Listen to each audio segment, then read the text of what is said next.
दोस्तों नमस्कार, जय महाकाल। दोस्तों फिर से आज आपके अपने channel Sudhir Sharma stock market learner में एक बार बहुत स्वागत है। तो दोस्तों आज हम लोग फिर से नेक्स्ट वीक के लिए एक छोटा सा एनालिसिस वीडियो के माध्यम से आप लोगों के साथ में शेयर करेंगे। तो हमने लास्ट वीक भी देखा है कि मार्केट ने काफ़ी उतार चढ़ाव के साथ में ट्रेडिंग करी है और मार्केट की एक वॉलीटिलिटी बहुत ज़्यादा थी लेकिन वीकेंड होते होते मार्केट में कुछ पॉजिटिव चीज़ें देखने को मिली और बाइंग रही। अब नेक्स्ट वीक के लिए जो जिस तरीके के विचार आ रहे हैं सामने, उनको हम आपके साथ में वीडियो में शेयर कर रहे हैं।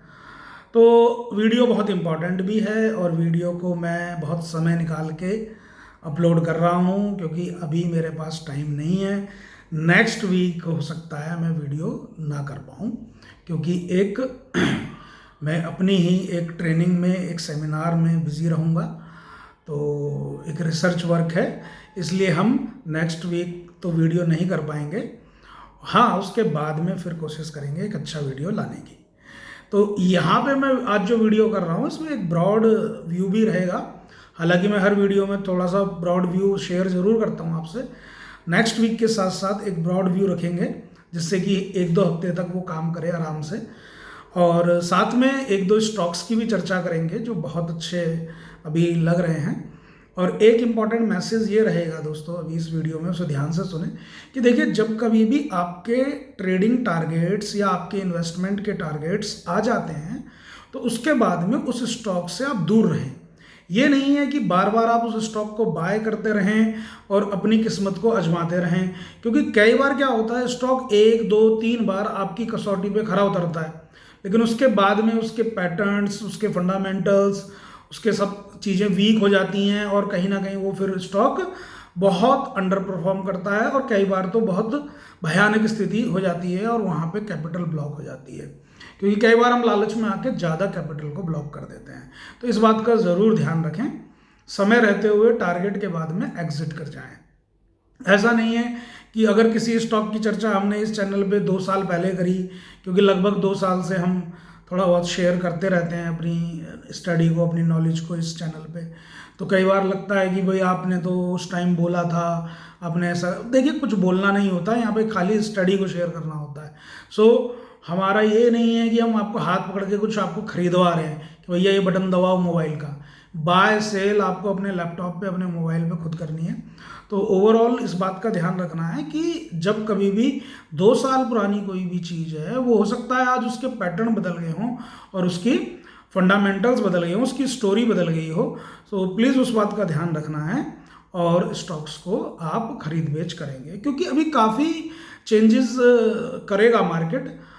ये भी मैं बात आपसे शेयर कर रहा हूँ अभी। अब आप देखिए, एक बात और आपने देखा हो कि लास्ट वीक हम लोग कितने घबराए हुए थे कि एसवीबी बैंक में ऐसा हो गया, वैसा हो गया, अब तो गिरेगा मार्केट, ये होगा। लेकिन उस चीज़ को भी डाइजेस्ट किया मार्केट ने। लास्ट अगर आप हमारी वीडियो देखें तो हमने भी ये चीज़ एनालाइज की थी। क्रेडिट स्विस बैंक ये हो गया जी, बेकार हो जाएगा, कैसे, ये तो पहले की चीज़ें चल रही हैं। अगर हम एनालिसिस करें दोस्तों तो ये आज तो समस्या आपके सामने आई है न्यूज़ की फॉर्म में। ये सब समस्याएं पिछले 1.5-2 साल से मार्केट में चल रही हैं। मार्केट को पता है अचानक से थोड़ी ना कोई भी बैंक इस तरीके से खराब हो जाएगा, वो उनको पहले से मालूम है और वहाँ पे गवर्नमेंट इस बात के लिए प्रिपेयर थी। और इसके ही चलते कोरोना काल में काफ़ी पैसे को छापने का प्रयास किया अमेरिका ने, न्यू करेंसी को प्रिंट भी किया, जिसके चलते फिर वो इन्फ्लेशन में ट्रैप हो गए। इन्फ्लेशन की वजह से फिर वो इन्फ्लेशन ग्लोबल इन्फ्लेशन में तब्दील हो गई और उसका सबका असर कहीं ना कहीं वो वाली बात है कि क्लास में एक स्टूडेंट अगर बदमाशी कर रहा है तो उसके आसपास के 4-5 स्टूडेंट बेचारे बेकारे में लपेटे जाते हैं, उनकी भी डांट लग जाती है, उनकी भी पिटाई हो जाती है, टीचर उनको भी डांट देता है। तो बस वही है कि यहाँ पे अमेरिका जैसे दिग्गज जो देश हैं, जो अपने आप में एक दावा करते हैं कि हम दिग्गज हैं, तो उनके चक्कर में जो है फिर और लोग भी और देश भी इकोनॉमी सफ़र करती हैं। सो फिलहाल सफ़र ज़रूर कर रही हैं लेकिन उतनी भयानक स्थिति हमारे मिक्स्ड इकोनॉमी में, हमारे कंट्री में नहीं देखने को मिलेंगी। हाँ, असर ज़रूर रहेगा। और जैसा कि हम पहले भी वीडियोस में डिस्कस करते आए हैं कि मंदी में तो नहीं आएंगे हम, लेकिन मंदी का जो एक असर है, यानी कि स्लो स्पेस में हम ज़रूर एक कदम रखेंगे, तो वो थोड़ी स्लो रहेगी ग्रोथ, बट हम मंदी की तरफ बिल्कुल भी नहीं है। अब बात आती है नेक्स्ट वीक की। तो देखिए, इंपॉर्टेंट वीडियो मैंने बोला इसीलिए कि थोड़ा सा ब्रॉड डिस्कशन हो गया। नेक्स्ट वीक जो है ना, एक इवेंट से भरा हुआ वीक है, जिसमें हम सबसे मेजर इवेंट को डिस्कस कर लेते हैं। हालांकि चाइना के कुछ डाटा आने हैं, फिर यूएसए के होम सेल डाटा आने हैं, ठीक है, वो सब तो हैं ही, लेकिन एक मेजर इवेंट ये है कि 22 तारीख में फेड की मीटिंग है, और 22 तारीख की फेड की मीटिंग होपफुली पॉजिटिव रहने के चांसेस हैं। तो इसलिए मुझे ऐसा लगता है कि 22 से पहले पहले या 22 तक मार्केट में वॉलेटिलिटी रहेगी। हो सकता है एक आध दिन नेगेटिव भी देखने को मिल जाए मार्केट, लेकिन 23 मार्च से 23-24, ये मैं पहले भी थोड़ा सा लास्ट वीक भी आपको अपडेट कर रहा था। जो भी लोग व्हाट्सएप या कोई टेलीग्राम वगैरह पे जुड़े हैं, तो मैं कहीं पे अगर मैसेज कर पाता हूँ तो मैं कर देता हूँ, तो मुझे जैसा लग रहा था।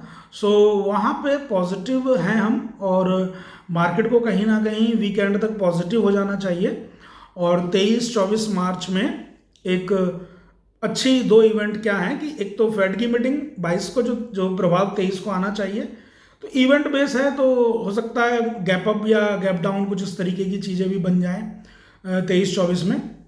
और 24 तारीख में क्या है ना, फाइनेंशियल ईयर जो है 22-23 वाला, इसमें फाइनेंशियल ईयर मार्च में ये जो लास्ट डेट है मैंने बताई 24, इसमें क्या है ना, फ्लेक्सी कैप और पेंशन फंड के लास्ट ट्रांजेस होना बाकी है। तो जो लास्ट ट्रांजेस होना बाकी है, इस वजह से भी हो सकता है कहीं हमें वॉल्यूम बाइंग ना देखने को मिल जाए, और अगर उसके चलते गैप अप हो गया तो वो गैप अप मुझे नहीं लगता कि सस्टेन करेगा उस दिन, डे एंड तक हो सकता है कुछ झोल झाल मार्केट में आ जाए। बट कॉशियस होकर आप ट्रेड करेंगे तो आप बहुत अच्छा ट्रेडिंग वीक रहने वाला है ये। और इस वीडियो के माध्यम से, जैसा मैंने प्रॉमिस किया कि एक दो स्टॉक्स के ऊपर हम चर्चा करने वाले हैं, तो मुझे बहुत अच्छा स्टॉक लगता है थोड़े से पोजीशंस के हिसाब से। मैंने हालांकि 30 जनवरी को अगर आप देखें तो मेरे जहाँ पे भी मैं मैसेज कर पाया, मैंने अपनी स्टडी को शेयर किया। हालांकि लाइव मार्केट में उतना शेयर कर पाना थोड़ा मुश्किल होता है, बट मैंने लेवल्स के साथ में स्टॉक को जरूर मैंने शेयर किया था, और वो स्टॉक है ट्रेंट। और उसके बाद में फिर मैंने एक छोटा सा वीडियो भी डाला था ट्रेंड के ऊपर, और उसमें संभावित टारगेट्स वगैरह भी दिए थे, चार्ट के साथ। वो स्टडी है इसी चैनल पे, आप उस वीडियो को देख सकते हैं। तो ट्रेंड जो स्टॉक है, ये कल परसों हफ्ते 10 दिन के लिए नहीं है। ट्रेंड का जो एक फॉर्मेशन है वो क्या है, मैंने लिखा है, जरा मैं पढ़ देता हूँ आपके सामने, और फिर आप उसके ऊपर अपना डिसीजन लीजिएगा। It is a fundamental data analysis study. It is my fundamental study. Last year also we booked profit at the level of 15-20 levels. 1520 पे हमने लास्ट ईयर भी इसमें प्रॉफिट्स बुक किए थे, लेकिन अभी हमने इसको 30 जनवरी को 1170 पे फिर से रिकमेंड किया था। मतलब कि अपने दोस्तों में सभी में शेयर किया था कि भाई मुझे अच्छा लगता है एक स्टडी के माध्यम से। सो अभी मैं संभावित टारगेट्स या कुछ ऐसी बातें इसमें नहीं करने वाला हूँ, क्योंकि मैं कोई यहाँ पे टिप्स कॉल्स वगैरह नहीं दे रहा हूँ, स्टडी शेयर कर रहा हूँ। तो यहाँ पे इस स्टडी को शेयर करने का जो एक पैरामीटर है वो ये है कि company already improve working capital. Company पहले से ही वर्किंग कैपिटल को इम्प्रूव कर रही है, और क्वार्टर बेसिस उसकी वर्किंग कैपिटल भी इम्प्रूव हो रही है, और जो उसके असेट्स में जो असेट्स का जो रेशियो है उसकी लाइबिलिटी के साथ में, वो भी इम्प्रूव कर रहा है, यानी कि करंट असेट्स इम्प्रूव कर रहा है। ठीक है, sorry, current ratio, current assets और करंट लाइबिलिटीज के प्रोपोर्शन को हम करंट रेशियो बोलते हैं। तो करंट रेशियो इनका इंप्रूव कर रहा है, और जब करंट रेशियो इंप्रूव करता है तो करंट ईयर में, यानी कि अभी जल्दी में स्टॉक अच्छा परफॉर्म करता है। तो आपने देखा इतनी मंदी में भी ट्रेंड ने कुछ खास मंदी दिखाई नहीं, जो इतनी बार मार्केट ने झकोले मारे ऊपर नीचे के, उसमें ट्रेंड थोड़ा स्टेबल रहा। उसके पीछे वजह ये हो सकती है, हालांकि फिर सभी के अपने अपने कुछ भी टेक्निकल सेटअप या कुछ भी नंबर्स के सेटअप्स या कुछ होते हैं, वो मैं नहीं डिस्कस कर पाऊंगा। मैंने जो पढ़ा उसको मैं आपसे शेयर कर रहा हूँ। और जो नेक्स्ट अप्रोच है कंपनी की वो है कि कंपनी R&D पे इन्वेस्टमेंट कर रही है and online own business platforms को रामनवमी के अवसर पे जो 30 मार्च को है उसमें ये लोग लेके आने वाले हैं। तो वो आने वाले क्वार्टर्स में या आने वाले ईयर्स में हमें थोड़ा अच्छा देखने को मिल सकता है, ऐसा मेरा मानना है, इसलिए मैंने आपसे शेयर कर दिया। और क्योंकि मैंने कहा कि इस वीक अगले वीक हो सकता है वीडियो वगैरह मैं नहीं कर पाऊँगा, थोड़ा सा व्यस्तता है, इस वजह से मुझे पहले से मालूम है वो चीज़, और बीच में नवरात्रे स्टार्ट होने वाले हैं, तो इसके लिए मैं सबसे पहले आप सभी को नवरात्रों की हार्दिक शुभकामनाएँ दूंगा और माता रानी जो है सभी के अच्छे से प्रॉफिट कराएं और मार्केट को एक बहुत अच्छी अपूर्व मिले। तो इसी के साथ में आप लोग जो है अच्छे से इस ट्रेंड वाली स्टडी को रामनवमी वाले टाइम तक या उसके बाद के लिए अपने पोर्टफोलियो में सजा के रख सकते हैं, देख सकते हैं। अगर है तो एंजॉय कीजिए और आने वाला जो कंपनी का जो बेस है वो ठीक हो सकता है, एक इससे इम्प्रूवमेंट तो आएगा ही कहीं ना कहीं। तो ये नवरात्रि के उपलक्ष्य में मैंने एक स्टडी शेयर करी है, हालांकि और भी स्टडी है वो मैं शेयर कर देता हूँ इस वीक के लिए, सिर्फ वो नवरात्रि के लिए नहीं है, वो इस वीक के लिए है, जो करंट वीक है, जो 20 मार्च से 24 मार्च वाला है। इसमें हमें ICICI बैंक, एक्सिस बैंक, बंधन बैंक, इन तीनों में पॉजिटिव मूवमेंट लग रहे हैं। साथ में हमें रियल एस्टेट में Oberoi realty, Godrej property and DLF, इनमें वीकली बेसिस पे पॉजिटिव मूवमेंट लग रहे हैं। तो आप इनमें अपने ट्रेडिंग सेटअप के हिसाब से अपनी स्टडी को ज़रूर करें और अपने स्टडी के साथ में अपने ट्रेड को कर सकते हैं प्लान। साथ में जो निफ्टी है, अभी भी निफ्टी में मार्केट में यानी कि सेल ऑन राइज है 17,400 से पहले। मोटा मोटी अगर आप 17,400 ना पकड़ें इस वीक के लिए आप 17,300 पकड़ लें, क्योंकि 17,400 एक ब्रॉड व्यू है। देखिए, अगर आप लोगों को याद हो तो मैं बार बार एक चीज़ याद दिलाता रहा कि 17,400 तोड़ेगा तो महाकाल अपने नीचे के कपाट खोल देंगे। तो महाकाल ने 17,400 के बाद में नीचे के कपाट खोले और अच्छी खासे 600 पॉइंट की हमें मंदी देखने को मिल गई। 550-600 पॉइंट कम नहीं होते, लेकिन अभी भी महाकाल ने अपने कपाट ढंग से नहीं खोले। उन्होंने कहा अभी रुके रहो, इन्हें मौका दे देते हैं। तो आपको आराम से अभी मौका मिल रहा है, 20, 22, 25 दिन का मौका हो सकता है मिले और फिर से एक अच्छे तरीके से कपाट खोले जाएं और फिर हम एक थोड़ी सी नीचे की यात्रा लंबी करें। तो जब नीचे की यात्रा होगी तो इस बार का जो हाई है, जो इस बार 18,800 समथिंग जो हाई लगाया है 1 दिसंबर को, 1 दिसंबर 2022 में, उसको आप ज़रूर नोट रखिएगा और उसके हिसाब से आप अपने 20% की एक करेक्शन, देखिए 20% की जो करेक्शन है वो लॉट थ्योरी के हिसाब से बहुत इंपॉर्टेंट करेक्शन होती है ना।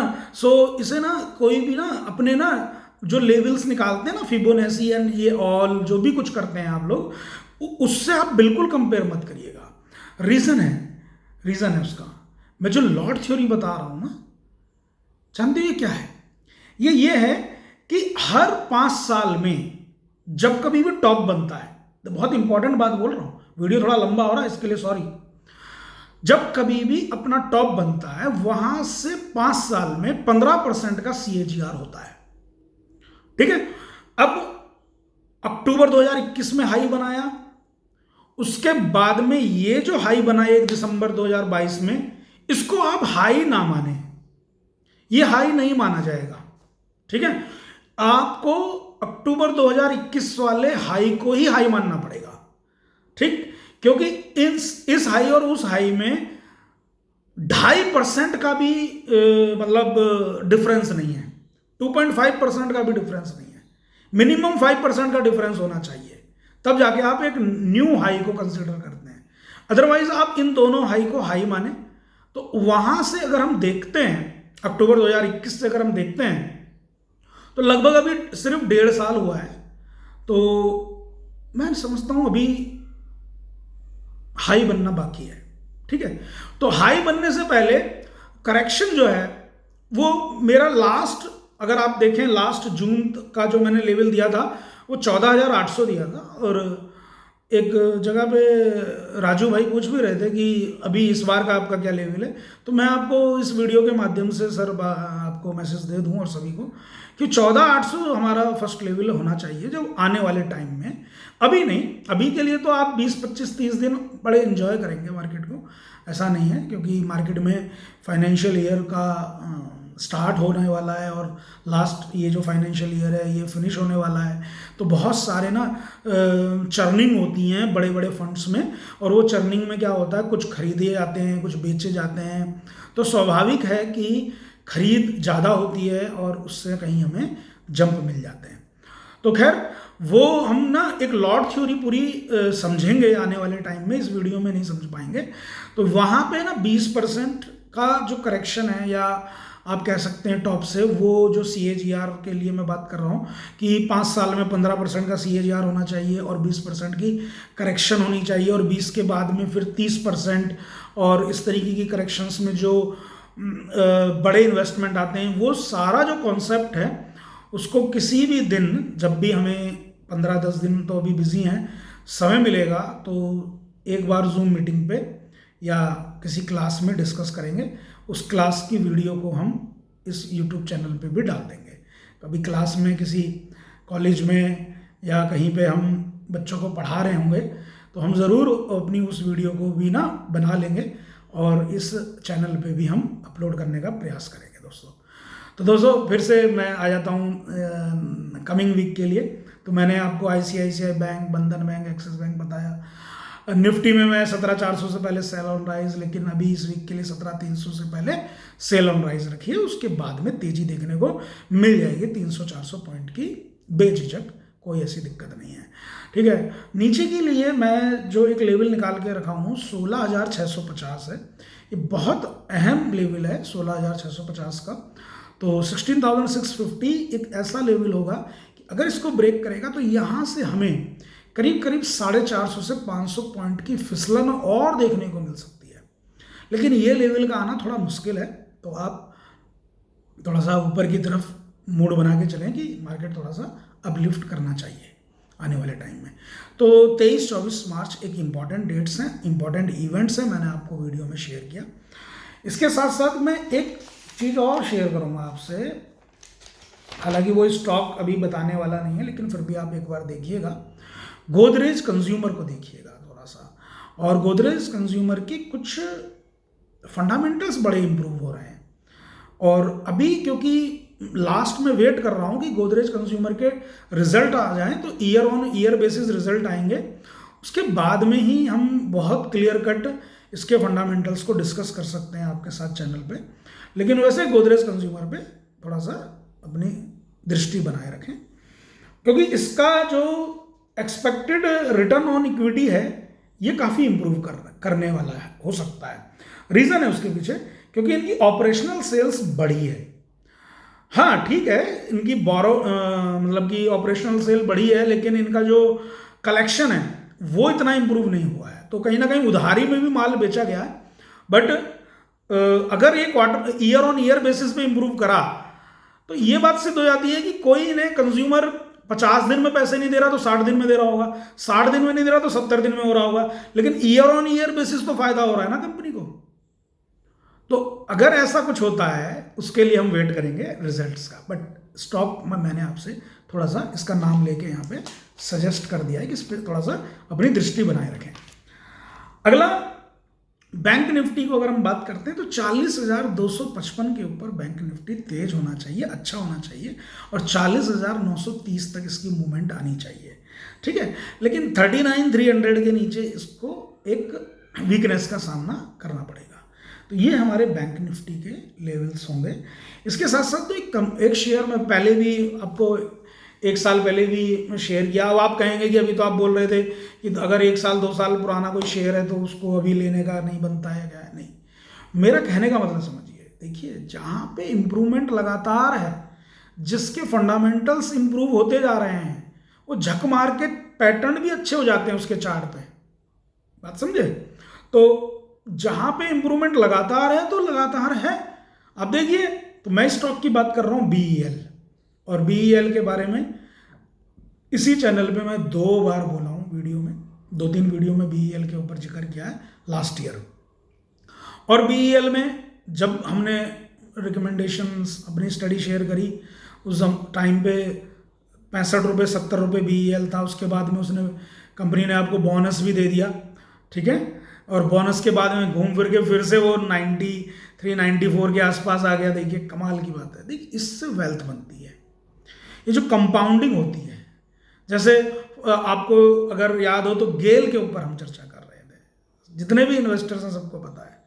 तो गेल हमने बोनस से पहले दिया, जब गेल ने बोनस नहीं दिया था, और जिनके पास में भी 100 शेयर थे, मेरे ख्याल में 50 उन्हें और मिले, 2 के बदले 1 शेयर मिला था गेल में। तो ओवरऑल जो उनकी एडजस्टेड प्राइस थी वो गेल की अब उससे ऊपर निकल गई है।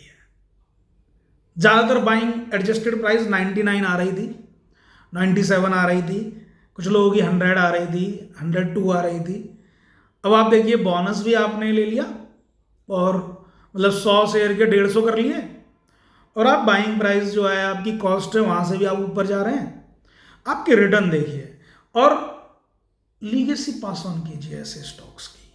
ये बेचने के लिए या रोज रोज घड़ी घड़ी देखने के लिए नहीं होते कि गेल 4 रुपये गिर गया या बढ़ गया, ऐसे ये सब नहीं होता है। ये इनकी स्टोरी कुछ और होती है, और इनको जब तक ट्रैक करते रहें, जब तक ये लोग अच्छा कर रहे हैं, इनका मैनेजमेंट अच्छा कर रहा है, इनकी कंपनी अच्छा कर रही है ना, बस उसकी स्टोरी तो पढ़नी है, उसको हमें पढ़ना ही तो है।